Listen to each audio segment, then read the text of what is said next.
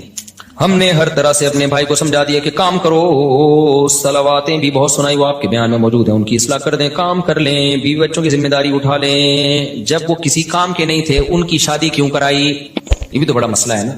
جب بندہ کچھ کر کے ہی نہیں دے رہا, آپ اپنی ذمہ داری پہ شادی کرا لو گے, تو اس کو جو موٹیویشن ایک ملتی کہ یار میں اچھا کماؤں گا تو اچھا رشتہ ملے گا, وہ موٹیویشن بھی گئی, تو اور سست ہو جائے گا. اب جو بھی بیٹھے ہیں معذرت کے ساتھ, تو ہمیشہ شادی کرائیں, اپنے خرچے پہ بھی کرائیں, لیکن اس بچے کی جو آپ کو لگے کہ یہ کچھ کرے گا, اس کی اسٹائل سے لگ رہا ہے کہ کچھ, یہی نہیں کہ صرف 16 بچے پیدا کرے گا یہ کیونکہ لوگ کہہ رہے تھے کہ آج آپ کیا کام کریں گے, بھائی اب میں 18 بچے پیدا کر کے دکھاؤں گا.